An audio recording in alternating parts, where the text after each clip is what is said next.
ஒரு உல கேட்டு பாரு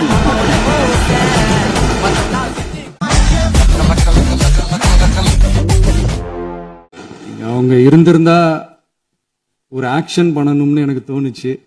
எல்லாரும் போயிட்டாங்க. இல்ல பர்மிஷன் பண்ணலாமா? இப்பவும் பண்ணலாம், ஒண்ணும் தப்பு இல்ல. ஒரு உல கேட்டு பாரு சாவடிச்சு போறாங்க. பணத்துல இருந்து ஒரு பைசா கூட தொடமாட்டோம், தொடவும் விடமாட்டோம், தொட்டா விடமாட்டோம். இதுக்கு முன்னாடி தொட்டவங்களையும் விடமாட்டோம். ஒவ்வொரு ஊழலா வெளியில வரும்போது ஒவ்வொரு வேஷமா கலந்துரும் போது இங்க இருக்கிற நிறைய பேரு நடுங்கி போய் இதுல நம்ம மேல அவதூறு வேறு. இப்ப புதுசா ஒரு வெப்பன் ஒண்ணு கொண்டு வந்திருக்காங்க. அது என்ன தெரியுமா? அவங்க தயவால தான் நம்ம ஆட்சி நடக்குதான். மக்கள் தயவால இந்த ஆட்சி நடந்துகிட்டு இருக்கு. மனசாட்சி உள்ள சக்திகளோட ஆதரவால இந்த ஆட்சி நடந்துகிட்டு இருக்கு.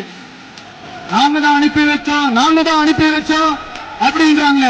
அனுப்பி வச்சவங்களுக்கு நான் மினிஸ்ட்ரியில இடம் கொடுத்தா ஏன் கதறீங்க?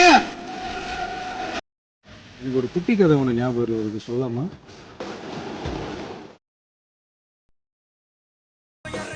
உங்க அப்பா எங்கதான் இருப்பாருன்னு சொன்னாங்க, அதான் தேடிக்கிட்டு இருக்கேன். எங்க உங்க அப்பாவையா காணோம். I don't care. சீக்கிரம் வெக்கமா இல்ல? இல்லங்க, எங்களுக்கும் நக்கலா நையாண்டியா சம்பந்தம் இல்லாத குட்டி கதை இதெல்லாம் எங்களுக்கும் பேச தெரியும். அந்த கதையில பெரியவர் அப்படி சொன்னாராம், தப்பா எடுத்துக்காதீங்க. அந்த கதையில பெரியவர் அப்படி கேட்டாராம். அதனால யாரும் இங்க டென்ஷன் ஆகலாம்.